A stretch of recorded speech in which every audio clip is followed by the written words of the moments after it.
the Everest snowboard disappearance. In 2002, French snowboarder Marco Siffredi attempted something that almost no one had ever done before: ride a snowboard down one of the most dangerous routes on Mount Everest. Siffredi was already a legend in the extreme sports world. In 2001, he had successfully snowboarded down Everest using the Norton Couloir, becoming one of the very few people in history to descend the mountain on a snowboard. But that success wasn't enough for him. There was another line he wanted to conquer: the far more dangerous Hornbein Couloir, a narrow and extremely steep chute on Everest's north face that almost no one had ever attempted on a snowboard. On September 8, 2002, Siffredi reached the summit of Mount Everest once again. Climbers watched as he strapped into his snowboard and began his descent. From the summit ridge, they could see him drop into the couloir and carve a few turns down the face. Then he disappeared behind the massive walls of ice and rock. Not long after, thick clouds rolled over the mountain, covering the entire face in fog. The climbers below expected to see him reappear hours later at base camp, but he never did. Search teams later scanned the entire route using binoculars and helicopters. They found no tracks, no snowboard, and no body. To this day, Marco Siffredi remains one of Everest's most mysterious disappearances, a snowboarder who rode into one of the most dangerous lines on the planet and was never seen again. The free solo fall. In November 2019, American climber Brad Gobright was climbing at El Potrero Chico in Mexico, one of the most famous climbing locations in North America. Gobright was not an amateur. He was widely respected in the climbing community and known for pushing the limits of the sport. One of the reasons he was so famous was his dedication to free solo climbing, scaling massive cliffs without ropes or protective gear. In that discipline, there is no safety margin. One mistake means death. That day, Gobright and another climber had successfully completed a long, multi-pitch route. The climb itself had gone well. Now they only had to descend the wall using a rappel system, which is normally a routine procedure for experienced climbers. But somewhere high above the ground, something went wrong. Investigators later determined that Gobright had incorrectly set up his rappel system. When he leaned back to begin the descent, the rope slipped through the device. With nothing to stop him, he fell hundreds of meters down the cliff face. The fall was catastrophic. Brad Gobright fell roughly 300 meters and died instantly on impact. He was 31 years old. For a climber who had spent years surviving some of the most dangerous ascents in the world, the accident happened during something far more ordinary: the descent. The cave diving trap. In March 2011, Australian cave diver Agnes Milowka entered a flooded cave system in Tank Cave near Mount Gambier in South Australia. Milowka was one of the most respected cave divers of her generation. She had explored underwater cave systems all over the world and was known for filming some of the most complex dives ever attempted. Cave diving is widely considered one of the most dangerous sports on Earth. Unlike normal scuba diving, you're not in open water. You're inside narrow tunnels underwater, often hundreds of meters from the nearest exit. If something goes wrong, you cannot simply swim to the surface. That day, Milowka was exploring a very tight section of the cave system while filming.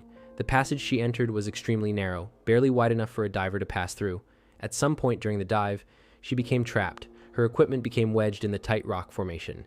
In cave diving, this is one of the most terrifying situations imaginable.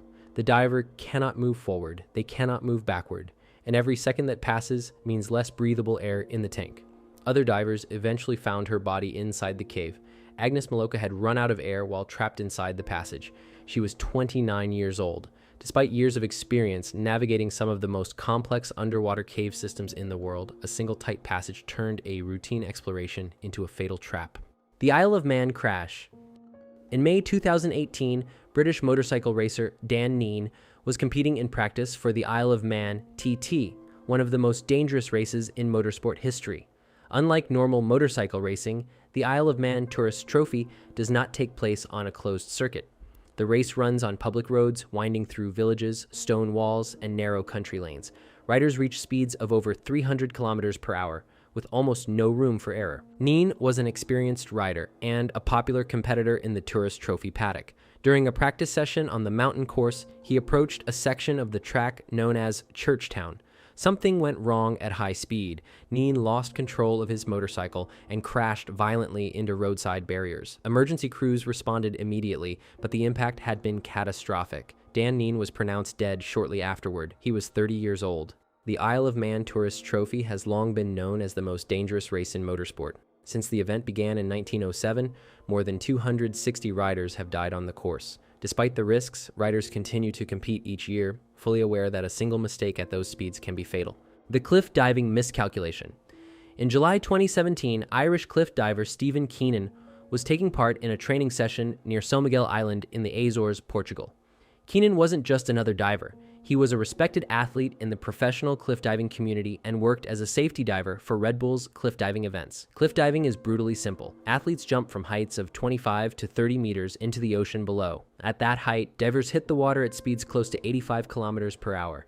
Entry angle is everything. A small mistake can cause devastating injuries.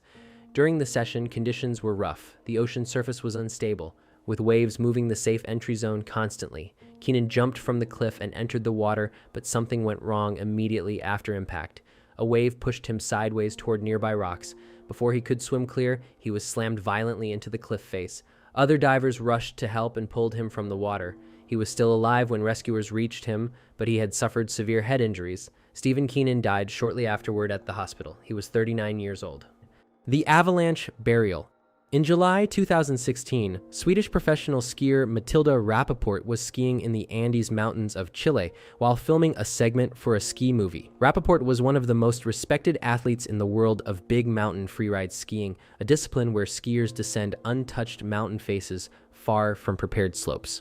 Unlike resort skiing, big mountain skiing takes place in unstable terrain where avalanches are a constant threat. Even experienced athletes with safety equipment can be caught if conditions change suddenly. That day, Rapaport and a small film crew were preparing to capture a descent on a steep face high in the mountains. The snowpack appeared stable, and the team began the run. But moments after the descent started, a massive avalanche broke loose above her. Thousands of tons of snow began racing down the mountain. Rapaport was caught directly in its path and buried under the avalanche debris.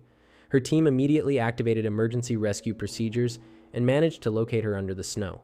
She was pulled out and airlifted to a hospital in Santiago, but the damage was already severe.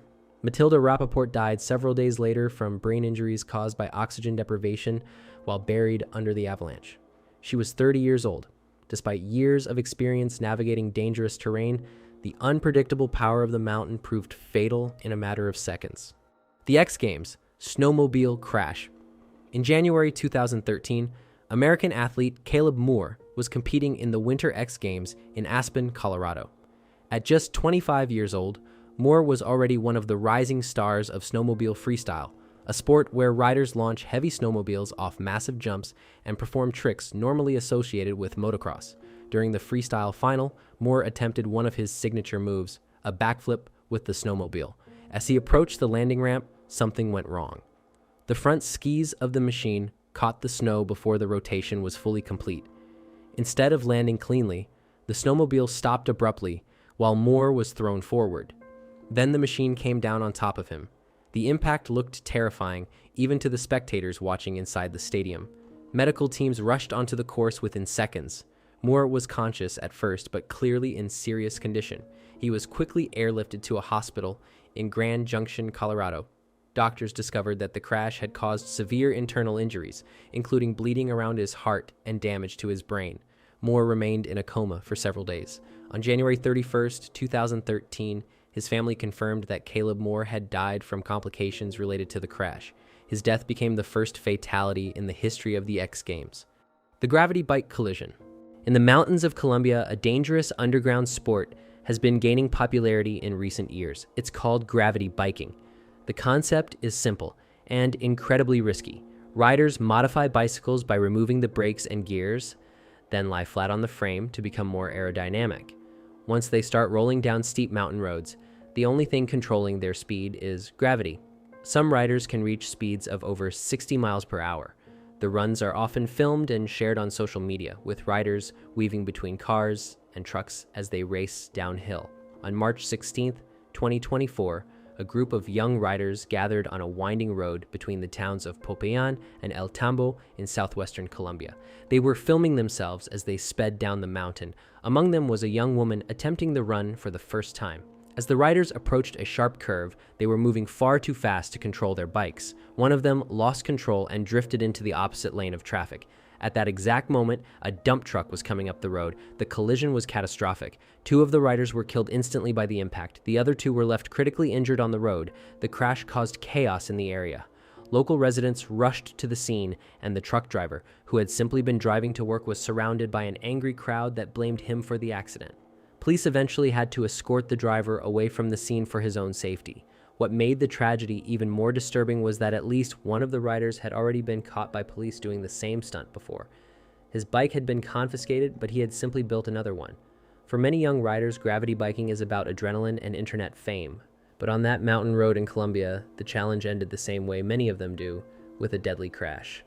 And that brings us to the end of the video. If you enjoyed it, make sure to leave a like and help boost the video. And don't forget to subscribe so you don't miss the next one. See you soon. Bye.